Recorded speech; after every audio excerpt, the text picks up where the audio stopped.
Welcome back to LunaTV. I'm Sean and I'm here with Jeremy and Tom from Busby Marou. How are we going, guys? Very well, thanks. Cool. Well, first of all, congratulations on the album. You guys are getting quite a bit of airplay, which is pretty good. Yeah. You guys are both from Rockhampton, so tell us a bit about what goes on in Rockhampton, because I'm sure a lot of people have heard of it, but a lot of people know what goes on. Cows and more cows. It's the beef capital of Australia. Yeah. The world, we call it the world. Apparently casino, I'm trying to take that title and steal it away from me.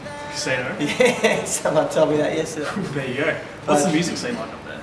Look, a few years ago, I don't think there was much of a music scene. It was more covers, cover bands and some DJs with some drum machines in the background, but it's now picking up. There's a couple of young bands that like more acoustic now, and all the young hipsters are starting to love that, and so it's a great song for music in Rocky at the moment. Yeah, you guys helped sort of pioneer a bit more of a live band scene up there, didn't you, when you guys started playing at your manager's pub? Yeah. Look, the thing about Rocky is there are some great musicians and great bands that have come out of there, but what happens is they tend to finish school or join a band and leave and go to Brisbane or the nearest city or Melbourne or wherever. Yep. But when we were there, we were there for 12 months playing acoustic music, and we didn't plan on trying to be cool with it or anything. We were just, I was going to take off overseas. But while we were there, we were thrashing out these original tunes, and people were picking it up and enjoying it, and so were Jeremy and I. So what was it about folk music in particular that made you guys think folk music is what I want to do? I suppose we didn't think that. Jeremy's background or love is country music, and mine is singer-songwriter and maybe a bit of rock as well. And it kind of, with a bit of a merger of both our influences, combined into a bit of a folk pop sound. Yeah. And so I suppose you can say an accident. I reckon it worked out well for you guys. When you guys write your music, do you find that you're on the same wavelength for the material that you want to write about and the content of your songs? Or do you find there's a clash of interest? The content of the song, Tom's very lyrical and he puts most of the lyrics and the thought around that to the songs. In terms for the music and the way they're constructed, we're definitely not, we're totally different. I've got a country bluesy feel to the way I play, but Tom will never deliver the song country. So I think that's the beauty of the two diverse music backgrounds that sort of we end up with the music that we have. And I think we now know where we're heading with the tunes or where we want to head, and so we know the end result or what it's going to sound like. So when we do sit down, we do, I suppose, achieve to get it there, and that's where it sort of ends. How did you guys get together? I suppose would be the most obvious question. And Tom saw me walk up the street and wolf whistle.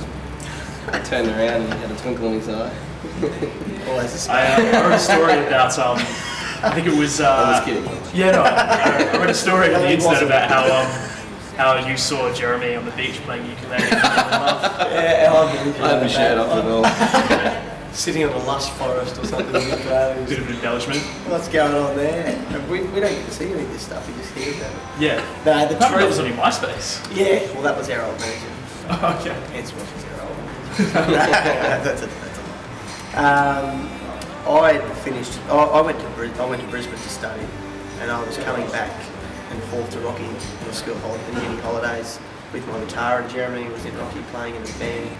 My mate was the lead singer of that band. I hadn't met Jeremy then, but I'd come back and play before the band and mix it with them and have a few beers afterwards. And then eventually I came back with the plan to go overseas and save money while I was at home.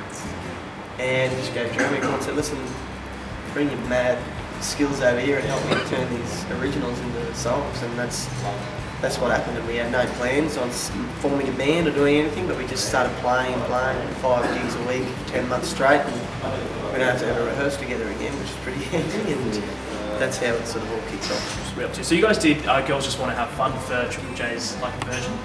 Why did you guys want to do that song? Initially it was Tom's idea and I was a bit pessimistic, thinking that it might be a bit feminine. But It was that girl song, girl, trust me.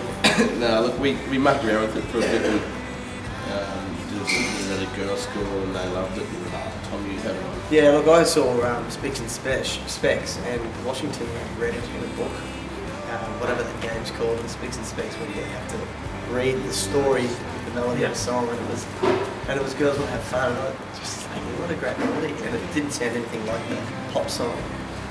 And I just started playing with it, and it just sounded so different and cool, and I thought, it's one of the best things. Did you guys perform that one live? We have the last couple of shows, and it's been good. We didn't ever expect we would, but it's now a Triple J. What's the response like? It's alright, it's really good. The girls love it. How cheeky can you get with folk music? Depends how many beers I've had, I suppose. But what the audience is like, how many girls are out there. It's all contributing factors. Yeah, it's just kind of weird. But the thing about our tunes and what they're written about is they're cheeky in a sense. You know, a lot of them they seem as though they're maybe some love ballads, but really they're not. There's a bit of innuendo in amongst it, and so it's easy for me to be a bit of a smart ass on stage. Alright. So do you guys find that playing folk music, that kind of pigeonholes you into being part of Indigenous festivals and Indigenous awards ceremonies and that sort of stuff? No, not at all. I mean, it's just a question that's thrown out quite randomly, the Indigenous aspects to our music. We don't look at us as an Indigenous band. It's sort of funny sometimes we see Indigenous bands expect to come to the Busby Marou show and get didgeridoos, clapsticks and island drum. That's not the case at all. You know, we just happen to be two mates, black collar and white collar, that play music together. So no, we don't. I don't think, you know, in saying that we don't not talk about our culture, because I'm a very cultural person and proud Torres Strait Islander, but we don't, and you can hear, you know, the influence from the Torres Strait Islander culture in our music, but it doesn't pigeonhole us at all. Well, thanks a lot for your time, guys. Busby Marou, their albums in stores now, so get your hands on that.